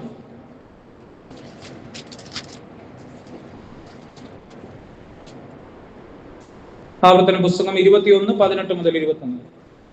അപ്പന്റെയോ അമ്മയുടെ വാക്ക് കേൾക്കാതെയും അവർ ശാസിച്ചാലും അനുസരിക്കാതെ ഇരിക്കുന്ന ഷണ്ടനും മത്സരിക്കുമായ മകൻ ഒരുത്തനുണ്ടെങ്കിൽ അമ്മയപ്പന്മാർ അവനെ പിടിച്ച് പട്ടണത്തിന്റെ മൂപ്പന്മാരുടെ അടുക്കൽ പട്ടണവാദത്തിലേക്ക് കൊണ്ടുപോയി, ഞങ്ങളുടെ ഈ മകൻ ഷടനും മത്സരിയും ഞങ്ങളുടെ വാക്ക് കേൾക്കാത്തതും തിന്നിയും കുടിയും ആവുന്നു എന്ന് പട്ടണത്തിലെ മൂപ്പന്മാരോട് പറയണം.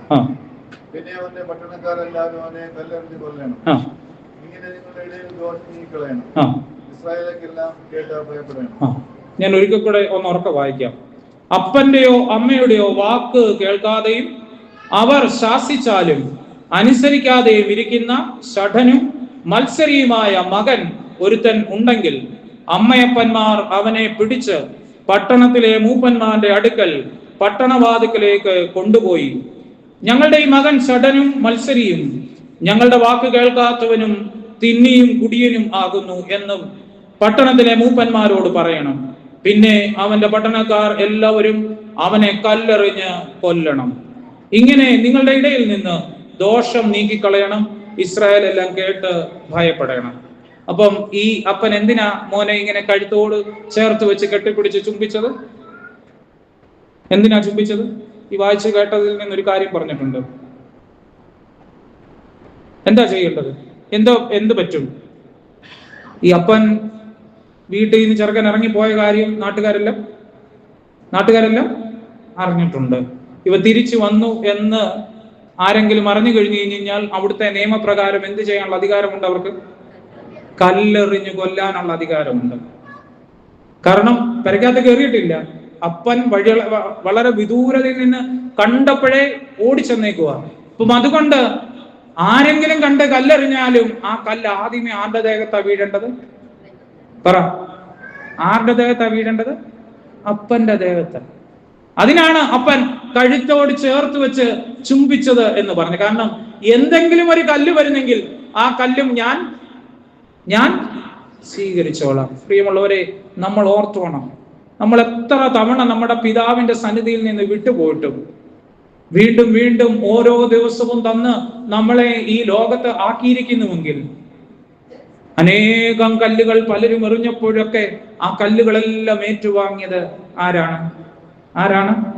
നമ്മുടെ അപ്പനാണ്. കാരണം അനേകർക്ക് കല്ലെറിഞ്ഞു കൊല്ലാനായിട്ടുള്ള അവകാശങ്ങളൊക്കെ ഉണ്ടായിരുന്നു. പക്ഷേ ആ കല്ലൊന്നും ഏശാതെ നമ്മളെ കെട്ടിപ്പിടിച്ച് ഇന്ന് വരെയും ആക്കി നമ്മളെ കൊണ്ടു നടക്കുന്നുവെങ്കിൽ ഓർത്തോണം, അതെന്റെ അപ്പൻ എന്നെ കെട്ടിപ്പിടിച്ചേക്കുന്നത് കൊണ്ടാണ് എന്നുള്ളൊരു ബോധ്യം നമുക്ക് ഉണ്ടാകണം. അതുകൊണ്ട് ഈ അപ്പൻ മനസ്സലിവുള്ള അപ്പനാണ് എന്ന് നമ്മൾ ഓർക്കണം. എല്ലാവരും അവനെ കല്ലെറിഞ്ഞു കൊല്ലണം എന്ന ആ നിയമത്തെ ആ പിതാവ് വളരെ ജാഗ്രതയോടെ കണ്ടുകൊണ്ട് ആ പിതാവ് വളരെ തീക്ഷ്ണതയോടെ പ്രവർത്തിക്കുന്നതായിട്ട് നമുക്ക് കാണാനായിട്ട് സാധിക്കും. യോഹന്നാന്റെ സുവിശേഷം 6-ാം അധ്യായം അതിന്റെ 37-ാമത്തെ വാക്യത്തിൽ ഇപ്രകാരമാണ് പറയുന്നത്: പിതാവ് എനിക്ക് തരുന്നതൊക്കെയും എന്റെ അടുക്കൽ വരും, എന്റെ അടുക്കൽ വരുന്നവനെ ഞാൻ ഒരു നാളും തള്ളിക്കളയുകയില്ല. പിതാവ് എനിക്ക് തരുന്നതൊക്കെയും എന്റെ അടുക്കൽ വരും, എന്റെ അടുക്കൽ വരുന്നവനെ ഞാൻ ഒരു നാളും തള്ളിക്കളയുകയില്ല. അതുകൊണ്ട് ഞാൻ എന്തുകൊണ്ട് എൻ്റെ അപ്പന്റെ വീട്ടിലേക്ക് പോകണം? ഒന്നാമത്തെ കാര്യം, എൻ്റെ അപ്പൻ സ്നേഹനിധിയായ പിതാവാണ്. ആ സ്നേഹനിധിയായ പിതാവിന് 2 പ്രത്യേകതകളുണ്ട്. അവൻ കൺസേൺ ഉള്ള അപ്പനാണ്, അവൻ കമ്പാഷനേറ്റ് ആയിട്ടുള്ള അപ്പനാണ്. അതുകൊണ്ട് ആ വാക്യം, ഈ ചിന്ത ഇങ്ങനെ നമുക്ക് അവസാനിപ്പിക്കാം: പിതാവ് എനിക്ക് തരുന്നതൊക്കെയും എൻ്റെ അടുക്കൽ വരുന്നു, എൻ്റെ അടുക്കൽ വരുന്നവനെ ഞാൻ ഒരു നാളും തള്ളിക്കളയുകയില്ല. ദൈവമേ, നിന്റെ അടുക്കലേക്ക് വരാനായിട്ട് ഞങ്ങൾ തയ്യാറാകുകയാണ്. മനസ്സ് പുതുക്കി രൂപാന്തരപ്പെട്ട് ശുദ്ധീകരിക്കപ്പെട്ടിരിക്കുന്ന ഞങ്ങൾ എഴുന്നേറ്റ് ഞങ്ങളുടെ അപ്പന്റെ അടുക്കലേക്ക് വരാനായിട്ട് തയ്യാറാകുകയാണ്. രണ്ടാമത്തെ കാര്യം എന്ന് പറയുന്നത്, രണ്ടാമത്തെ LFT. ആദ്യത്തെ LFT, loving father, there is a loving father. രണ്ടാമത്തേത് LFT എന്ന് പറയുന്നത്, there is a lasting forgiveness. There is a lasting forgiveness. അവിടെ എന്നേക്കും നിലനിൽക്കുന്ന ഒരു ക്ഷമയുടെ അനുഭവം അവിടെയുണ്ട്, ആ വീട്ടിലുണ്ട്. ഞാൻ എന്തുകൊണ്ട് എൻ്റെ അപ്പന്റെ വീട്ടിലേക്ക് പോകണം? അവിടെ എന്നേക്കും ക്ഷമിക്കുന്ന ഒരു ക്ഷമയുടെ അനുഭവം ആ അപ്പന്റെ വീട്ടിൽ ഉണ്ട്. ആ ക്ഷമയ്ക്ക് 2-3 പ്രത്യേകതകളുണ്ട്. ആ ക്ഷമയിൽ ഒരു നിർമ്മലതയുണ്ട്. ആ ക്ഷമയിൽ ഒരു നിർമ്മലതയുണ്ട്. The forgiveness involves a purity. പ്രിയമുള്ളവരെ, നമ്മൾ 51-ാം സങ്കീർത്തനത്തിൽ വായിക്കുന്നില്ലേ, നിർമ്മലമായ ഒരു ഹൃദയം എന്നിൽ സൃഷ്ടിച്ച് സ്ഥിരമായ ഒരു ആത്മാവിനെ എൻ്റെ ഉള്ളിൽ പുതുതാക്കണമേ. നിർമ്മലമായ ഒരു ഹൃദയം എന്നിൽ സൃഷ്ടിച്ച് സ്ഥിരമായ ഒരു ആത്മാവിനെ എൻ്റെ ഉള്ളിൽ പുതുക്കണമേ. അതുകൊണ്ട് ആ ക്ഷമ നിർമ്മലമായ ക്ഷമയാണ്, കാപട്യങ്ങളില്ലാത്ത ക്ഷമയാണ്. ഏച്ചുകെട്ടുകളോ അല്ലെങ്കിൽ വേറെ ഒരു തരത്തിലുമുള്ള ഒന്നുമല്ല ആ ക്ഷമ എന്ന് പറയുന്നത്. അത് നിർമ്മലമായ ഒരു ക്ഷമയാണ്. ബോബി ജോസ് കട്ടിക്കാട്ടച്ചൻ തന്റെ പുസ്തകത്തിൽ വിശദീകരിക്കുന്ന ഒരു സംഭവ കഥ മാത്രം ഓർമ്മിപ്പിച്ചുകൊണ്ട് ആ വിഷയം അവിടെ അവസാനിപ്പിക്കാനായിട്ടാണ് ഞാൻ ആഗ്രഹിക്കുന്നത്. അദ്ദേഹം പറയുകയാണ്, ഒരു ദിവസം അദ്ദേഹം താമസിക്കുന്ന കപ്പൂച്ചിൻ ആശ്രമത്തിലേക്ക് ഒരു മകൻ, അച്ഛന് വളരെ അറിയാവുന്ന ഒരു ചെറുപ്പക്കാരൻ കടന്നു വരികയാണ്. ആ ചെറുപ്പക്കാരൻ കടന്നു വരുന്നു, അവനോടൊപ്പം അവന്റെ മാതാവും പിതാവും ഒക്കെ ഉണ്ട്. അപ്പം രാത്രിയുടെ കുറച്ചേറെ സമയമായതിനു ശേഷമാണ് അച്ഛനെ കാണാനായിട്ട് വരുന്നത്. അപ്പം അച്ഛൻ ചോദിച്ചു, എന്താണ് കാര്യം എന്ന് ചോദിച്ചു. ആ ചെറുപ്പക്കാരൻ പറഞ്ഞു, അച്ഛാ, നാളെ എൻ്റെ മനസ്സമ്മതമാണ്. ഇപ്പൊ നാളെ മനസ്സമ്മതമാണ്. അപ്പോഴാണ് ഞാൻ അറിയുന്നത്, ഞാൻ വിവാഹം കഴിക്കാൻ പോകുന്ന പെങ്കൊച്ചിന് നല്ലതല്ലാത്ത ഒരു ഭൂതകാലമുണ്ട്. അപ്പം ഇത്രയും പറഞ്ഞുകൊണ്ട് നിർത്തിയപ്പോഴത്തേക്കിന് അപ്പനും അമ്മയും പറഞ്ഞു, അച്ഛാ, ഞങ്ങളുടെ പ്രാർത്ഥന കാരണം ഞങ്ങളിന്ന് മുടങ്ങാതെ നൊവേന ചൊല്ലുകയും ഞങ്ങൾ മുടങ്ങാതെ ആരാധനയിൽ പങ്കെടുക്കുകയും പ്രാർത്ഥിക്കുകയും ചെയ്യുന്ന ഒരു കുടുംബമാണ് അച്ഛാ. ഇന്ന് വരെയും ആർക്കും ഒരു ദോഷം ചെയ്തിട്ടില്ല അച്ഛാ. അതുകൊണ്ട് ഞങ്ങളുടെ പ്രാർത്ഥന കാരണം വെച്ചാൽ കല്യാണത്തിന്റെ തലേന്ന് ഇത് ഞങ്ങൾക്ക് വെളിപ്പെട്ട് കിട്ടിയത്, അല്ലെങ്കിൽ ഇത് വെളിപ്പെട്ട് കിട്ടുമായിരുന്നു അച്ഛാ എന്ന് പറഞ്ഞുകൊണ്ട് മാതാപിതാക്കള്. അപ്പം അവൻ പറയുന്നു, അച്ഛനോട് പറയുന്നു, നിങ്ങളുടെ പ്രാർത്ഥന കൊണ്ടൊന്നും വെളിപ്പെട്ട് കിട്ടിയ ഒരു കാര്യമൊന്നുമല്ല. നാളെ നേരം വെളുത്ത് കഴിഞ്ഞ് കഴിഞ്ഞാൽ മനസ്സമ്മതം നടക്കും, ഞാൻ അവളെ വിവാഹം കഴിക്കാനായിട്ട് തയ്യാറാകും. അപ്പനും അമ്മയും വളരെ കർക്കശമായിട്ട് ശാഠ്യമായിട്ട് നിൽക്കുകയാണ്. അച്ഛൻ പറഞ്ഞാൽ ഇവൻ കേൾക്കും എന്നുള്ളത് കൊണ്ടാണ് അച്ഛന്റെ അടുക്കിലേക്ക് കൊണ്ടുവരുന്നത്. അച്ഛനാകെ വിഷമത്തിൽ ആയിരിക്കുകയാണ്. ഇവനെ വിളിച്ചിട്ട് ചോദിച്ചു, അവനോടൊന്ന് സംസാരിക്കട്ടെ എന്ന് പറഞ്ഞു. അപ്പൊ അവൻ പറഞ്ഞ ഒരു കാര്യം, ആ വാചകം ഇങ്ങനെയാണ്: അച്ഛാ, ഒരാൾക്ക് ഒരു കൈപ്പിഴവ് പറ്റുന്നു, അത് തിരുത്താൻ ദൈവം ഒരവസരം അവർക്ക് കൊടുക്കുന്നു, അതിൽ ഞാൻ കൂട്ടുപങ്കാളിയായി തീരുന്നു, ഞാൻ വേണ്ടെന്ന് വെക്കണം. എന്തോ പറഞ്ഞേ? ഒരാൾക്ക് ഒരു കൈപ്പിഴ പറ്റുന്നു, അത് തിരുത്താൻ ദൈവം അവൾക്കൊരവസരം കൊടുക്കുന്നു, അതിന്റെ കൂട്ടുപങ്കാളിയാകാനായിട്ട് ദൈവം എന്നെ നിയോഗിക്കുന്നു, ഞാനത് വേണ്ടെന്ന് വെക്കണം. അച്ഛൻ അതിന്റെ താഴെ എഴുതിയ ഒരു വാചകം എന്ന് പറയുന്നത്, അവന് ക്രിസ്തുവിന്റെ ഗന്ധമാണ്. ഇവന് ക്രിസ്തുവിന്റെ ഗന്ധമാണ്. പ്രിയമുള്ളവരെ, ക്ഷമ നിർമ്മലതയുടെ ക്ഷമയായിട്ട് മാറാനായിട്ട് നമ്മളെല്ലാം ക്ഷമിക്കുന്നത് എന്ന് പറയുന്നത് എന്ത് കിട്ടും, എനിക്കൊരു കോട്ടവും വരാത്ത രീതിയിലുള്ള ക്ഷമകളും കോംപ്രമൈസുകളും ഒക്കെ ഉള്ളൂ നമ്മുടെ ജീവിതത്തിൽ എന്ന് പറയുന്നത്. പക്ഷേ ഈ ക്ഷമ എന്ന് പറയുന്നത് നിർവാജ്യമായ ക്ഷമയാണ്, നിർമ്മലതയുടെ ക്ഷമയാണ് എന്ന് നമ്മൾ ഓർക്കണം. അതുകൊണ്ട് ഈ ക്ഷമ ഉള്ളത് സ്വർഗീയ പിതാവിന് ആണ്. അതുകൊണ്ട് ഞാൻ എൻ്റെ അപ്പന്റെ വീട്ടിലേക്ക് പോകാനായിട്ട് തയ്യാറാകുകയാണ്. രണ്ടാമത്, ഫോർഗിവ്നെസ് ഇൻവോൾവ്സ് പ്രിവിലേജസ് എന്നുള്ളതാണ്. ആ ക്ഷമയിൽ കുറേയേറെ പ്രിവിലേജസ് ഉണ്ട്. കാരണം ആ അപ്പൻ ക്ഷമിച്ച് അവൻ അപ്പനോട് പറയാനായിട്ട് പറയുന്ന ഒരു വാചകം അതിന്റെ 18-ാമത്തെ വാക്യത്തിലുണ്ട്. ഞാൻ എഴുന്നേറ്റ് അപ്പന്റെ അടുക്കൽ ചെന്ന് അവനോട്, അപ്പ, ഞാൻ സ്വർഗത്തോടും നിന്നോടും പാപം ചെയ്തിരിക്കുന്നു, ഇനിയും നിന്റെ മകൻ എന്ന പേരിന് ഞാൻ യോഗ്യനല്ല, നിന്റെ കൂലിക്കാരിൽ ഒരുത്തരെ പോലെ എന്നെ ആക്കണമേ എന്ന് പറയും എന്ന് പറഞ്ഞു. അവനെടുത്ത ഒരു മിഷൻ സ്റ്റേറ്റ്മെന്റാ. ഞാൻ എഴുന്നേറ്റ് അപ്പന്റെ അടുക്കലേക്ക് പോകും, അപ്പനോട് പറയും, അപ്പ, ഞാൻ നിന്നോടും സ്വർഗത്തോടുമാണ് പാപം ചെയ്തിരിക്കുന്നത്, ഇനി നിന്റെ മകനൊന്നും എനിക്ക് വിളിക്കാനായിട്ടുള്ള യോഗ്യതയൊന്നുമില്ല, പക്ഷേ നിന്റെ കൂലിക്കാരിൽ ഒരുവനെ പോലെ എന്നെ കണ്ടാ മതി. പക്ഷേ ഈ ക്ഷമയ്ക്ക് ചില പ്രിവിലേജസ് ഉണ്ട്. ഇവൻ അപ്പന്റെ അടുക്കൽ വരുമ്പോൾ അവൻ പറയുന്ന വാചകം 21-ാമത്തെ വാക്യത്തിൽ ഇങ്ങനെയാണല്ലോ: അപ്പ, ഞാൻ സ്വർഗത്തോടും നിന്നോടും പാപം ചെയ്തിരിക്കുന്നു, ഇനിയും നിന്റെ മകൻ എന്ന് വിളിക്കപ്പെടുവാൻ യോഗ്യനല്ല. എന്തായിരുന്നു അവൻ ബാക്കി പറയേണ്ടത്? ബാക്കി പറയേണ്ടത് എന്തുവായിരുന്നു? മുമ്പ് പറഞ്ഞു പഠിച്ച ഒരു വാചകം ഉണ്ടായിരുന്നല്ലോ, നിന്റെ കൂലിക്കാരിൽ ഒരുവനെ പോലെ എന്നെ കാണണം. പക്ഷേ അതവൻ പറഞ്ഞില്ല എന്നുള്ളതായിരിക്കത്തില്ല. ചിലപ്പം എനിക്ക് തോന്നുന്നു അവന്റെ വായപ്പനങ്ങ് പൊത്തിപ്പിടിച്ച് കാണും. കാരണം നീ എൻ്റെ ആരാണ്? മകനാണ്. ഒരപ്പന് മകനുണ്ട്, ഒരു യജമാനന് മകനുണ്ട്, അടിമയുണ്ട്, കൂലിക്കാരനുണ്ട്. നമുക്ക് 3 പേർക്ക് റോള് ഡിഫറെന്റാ. മകനുള്ള റോള് അടിമയ്ക്കില്ല, അടിമയ്ക്കുള്ള റോള് കൂലിക്കാരനില്ല. അടിമ അപ്പന്റെ ആ യജമാനന്റെ വസ്തുക്കളിൽ അവന്റെ അസറ്റിൽ ഒന്നാണ്. 7 വർഷം കൂടുമ്പോൾ അവനെ വിട്ടുകളയാനും അല്ലെങ്കിൽ അവനെ വീണ്ടും വെക്കാനും ഒക്കെയുള്ള നിയമമൊക്കെ ഉണ്ട്. അത്രയും വരെ 7 വർഷക്കാലം വരെ ഈ അടിമ അദ്ദേഹത്തിന്റെ സ്വന്തമാണ്. നമ്മൾ പറയുന്ന പോലെ സ്ഥാപന ജംഗമ വസ്തുക്കളിൽ ഉൾപ്പെടുന്ന, അസറ്റിൽ ഉൾപ്പെടുന്നതാണ് അടിമ എന്ന് പറയുന്നത്. എന്നാൽ വേലക്കാരൻ എന്ന് പറയുന്നത് രാവിലെ വന്നു, ജോലി കഴിഞ്ഞു, തിരിച്ചുപോയി, അന്നത്തെ കൂലിയും മേടിച്ചുകൊണ്ട് പോയി. അവൻ അവിടെ പ്രത്യേകിച്ച് റോളൊന്നുമില്ല, പ്രത്യേകിച്ച് അധികാരമൊന്നുമില്ല, പ്രത്യേകിച്ച് അവകാശമൊന്നും പറയാനില്ല. നാളെ മുതൽ നിന്നെ വേണ്ട എന്ന് പറഞ്ഞു കഴിഞ്ഞാൽ വേണ്ട, ഇനി അവൻ വേറെ എവിടെയെങ്കിലും ജോലി അന്വേഷിച്ച് പോയിക്കോണം. അപ്പം അവൻ ആവശ്യപ്പെട്ടുകൊണ്ട് വരുന്നത് മകന്റെ പദവിയായിട്ടല്ല, അടിമയുടെ പദവിയായിട്ടല്ല, പിന്നെയോ അവൻ വരുന്നത് എന്ന് പറയുന്നത് കൂലിക്കാരനായിട്ട് വരാനായിട്ട് അവൻ ആഗ്രഹിക്കുന്നത്.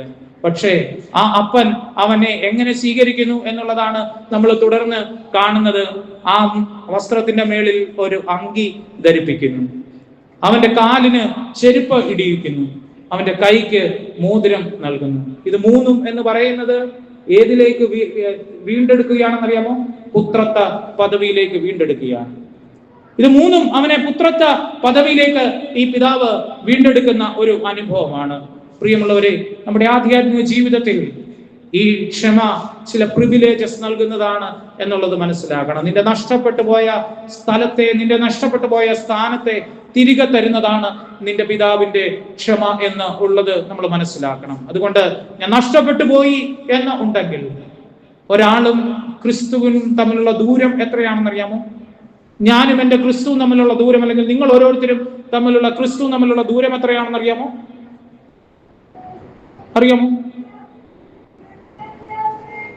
അറിയത്തില്ല.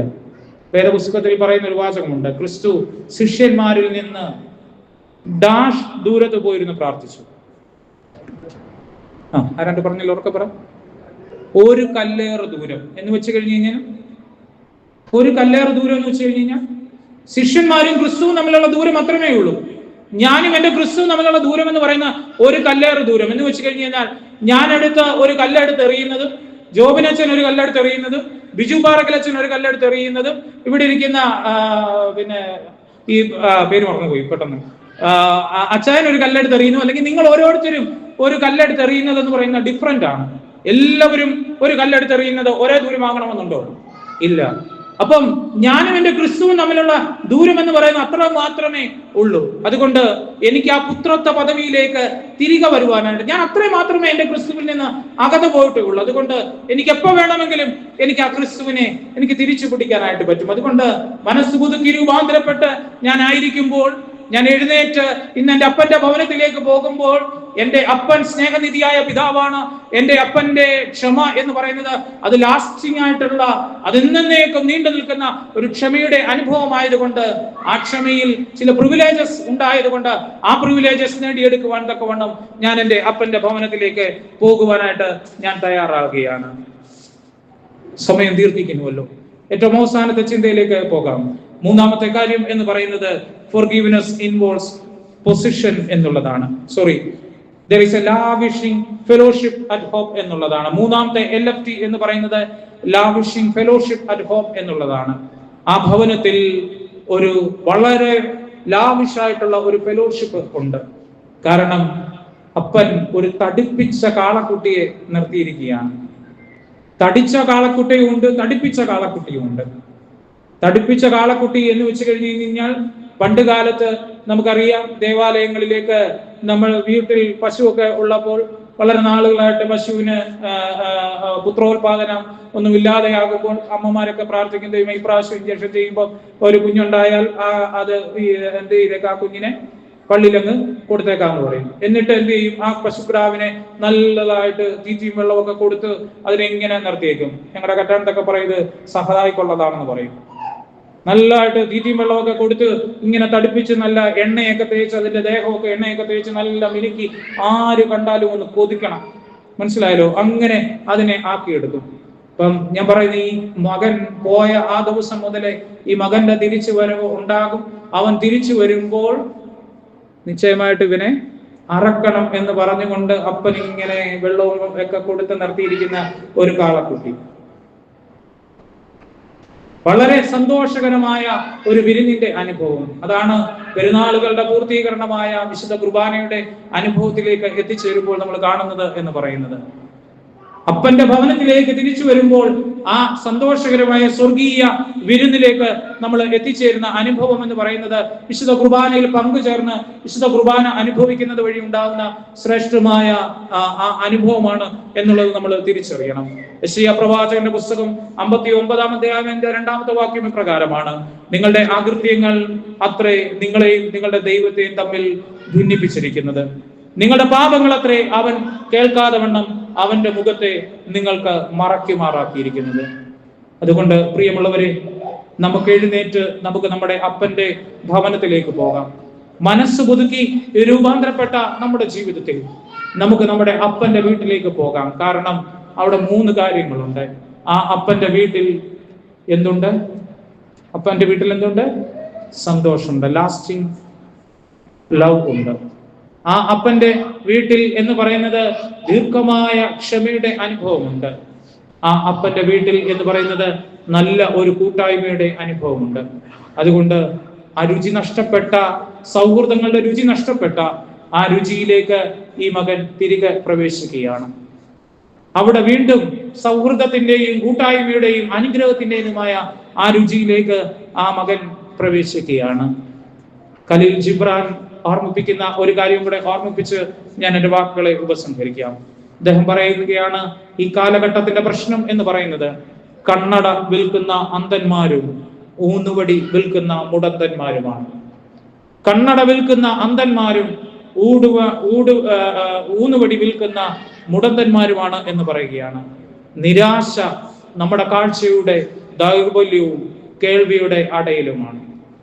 ഈ വചനമൊക്കെ കേട്ടിട്ടും ഇനിയും നമ്മുടെ ഉള്ളിൽ നിരാശ കൊണ്ട് നിറഞ്ഞിരിക്കുകയാണെങ്കിൽ പ്രിയമുള്ളവരെ, നമ്മുടെ കാഴ്ചയുടെ ദൗർബല്യവും കേൾവിയുടെ അടയലുമാണ് എന്ന് നമ്മൾ ഓർക്കണം. അതുകൊണ്ട് നിർഭാഗ്യത്തിന്റെ പിശാചുക്കളെ അല്ലാതെ മറ്റൊന്നിനെയും നമുക്ക് കാണുവാനായിട്ട് സാധിക്കുകയില്ല. വെളിച്ചം കുറഞ്ഞ ഇടപെടലുകൾ നമ്മുടെ ജീവിതത്തിൽ വർദ്ധിക്കുന്ന ഈ കാലഘട്ടത്തിൽ അല്പം കൂടെ ഹൃദയത്തിന്റെ ഉള്ളിൽ നല്ല വെളിച്ചങ്ങൾ ഉണ്ടായി. ഞാൻ ആദ്യം ഓർമ്മിപ്പിച്ച പ്രകാരം ഈ പരിശുദ്ധന്റെ പെരുന്നാള് ആഘോഷിക്കുന്നത് വഴി, ഈ പരിശുദ്ധന്റെ പെരുന്നാളിൽ പങ്കാളികളാകുന്നത് വഴി നമ്മുടെ ആധ്യാത്മിക ജീവിതത്തിൽ കുറച്ചും കൂടെ എന്തുള്ളവരാകണം?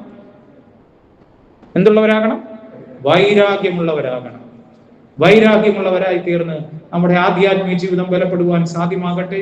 മനസ്സ് പുതുക്കി രൂപാന്തരപ്പെട്ട് എഴുന്നേറ്റ് എങ്ങോട്ട് യാത്ര ചെയ്യാം? അപ്പന്റെ ഭവനത്തിലേക്ക് യാത്ര ചെയ്യാം. ദൈവം നമ്മളെല്ലാവരെയും അനുഗ്രഹിക്കട്ടെ. ഇങ്ങനെ ഒരു അവസരം ഒരുക്കി തന്ന ഈ ഇടവകയുടെ വികാരിയോടും അതിന്റെ അസോസിയേറ്റ് വികാരിയോടും പ്രത്യേകിച്ചും ഈ പ്രസ്ഥാനത്തിന്റെ ചുമതലക്കാരോടും എല്ലാവരോടുമുള്ള നന്ദി ഒറ്റ വാക്കിൽ അറിയിച്ചുകൊണ്ട് ഞാൻ എന്റെ വാക്കുകൾ ഉപസംഹരിക്കുന്നു. നമുക്ക് കണ്ണുകൾ അടച്ച് പ്രാർത്ഥിക്കാം. കാരുണ്യവാനായ ഞങ്ങളുടെ സ്വർഗീയ പിതാവേ, അനുഗ്രഹിക്കപ്പെട്ട ദിവസത്തിനായിട്ട് നന്ദിയോടെ സ്തോത്രം ചെയ്യുന്നു. പരിശുദ്ധനായ പരിമല മാർ ഗ്രിഗോറിയോസിന്റെ പെരുന്നാളിൽ ഞങ്ങൾക്ക് ഭാഗവാക്കാകുവാൻ ബോധത്തോടും ചിന്തയോടും ഹൃദയ നൈർമല്യത്തോടും കൂടെ ഒരിക്കൽ കൂടെ ഈ പുണ്യപിതാവിന്റെ പെരുന്നാളിൽ ഞങ്ങൾക്ക് ഭാഗവാക്കാകുവാൻ ഞങ്ങളുടെ ജീവിതത്തിൽ തന്ന ഭാഗ്യത്തിനായിട്ട് സ്തോത്രം ചെയ്യുന്നു. ദൈവമേ, ഞങ്ങൾക്ക് ലഭിച്ചതിനെ സംരക്ഷിക്കുവാനായിട്ടുള്ള ഒരു വ്യഗ്രതയും ഞങ്ങൾക്ക് ലഭിക്കാതെ പോയതിനെ കുറിച്ചുള്ള ഏതെങ്കിലും നിരാശകൾ ഉണ്ടെങ്കിൽ ആ നിരാശകളെ ഉപേക്ഷിക്കുന്നതുമായ ഒരു വൈരാഗ്യം ഞങ്ങളുടെ ജീവിതത്തിൽ തന്ന് അപ്പന്റെ ഭവനത്തിലേക്ക് ഞങ്ങൾക്ക് തിരികെ പോകുവാനുള്ള ഒരവസരമായിട്ട് ഈ ദിവസത്തെ ഞങ്ങൾക്ക് മാറ്റിയെടുക്കണമേ. കഴിഞ്ഞ ദിവസവും ഇന്നേ ദിവസവും നീ ഞങ്ങളോട് ഹൃദ്യമായി സംസാരിച്ച കൃപയ്ക്കായിട്ട് സ്തോത്രം ചെയ്യുന്നു. നാളെയും നിന്റെ പരിശുദ്ധാത്മാവ് ഞങ്ങളോട് ഹൃദ്യമായി സംസാരിക്കണമേ. ദൈവമേ, ഞങ്ങൾ മനസ്സ് പുതുക്കി രൂപാന്തരപ്പെട്ട് ഒരു പുതിയ മനുഷ്യനായിട്ട്, ഒരു പുതിയ സൃഷ്ടിയായിട്ട്, ദൈവമേ, ലോകം അറിയുന്ന എന്നേക്കാൾ ദൈവം അറിയുന്ന എന്നെ എനിക്ക് കൂടുതൽ ഇഷ്ടം എന്ന് പറയുവാനായിട്ട് എന്നെ നീ സഹായിക്കണമേ എന്ന് പ്രാർത്ഥിക്കുന്നു. നിന്റെ സ്നേഹത്തെ തിരിച്ചറിയുവാനും നിന്റെ ക്ഷമയെ തിരിച്ചറിയുവാനും നിന്റെ ആ കൂട്ടായ്മയുടെ അനുഭവത്തിലായി തീരുവാനും ഞങ്ങളെല്ലാവരെയും സഹായിക്കണമേ. ഞങ്ങൾ പാപികളാണ് കർത്താവേ, ഞങ്ങൾ കുറവുള്ളവരാണ് കർത്താവേ. ദൈവമേ, ഞങ്ങൾ ബലഹീനരാകുന്നു.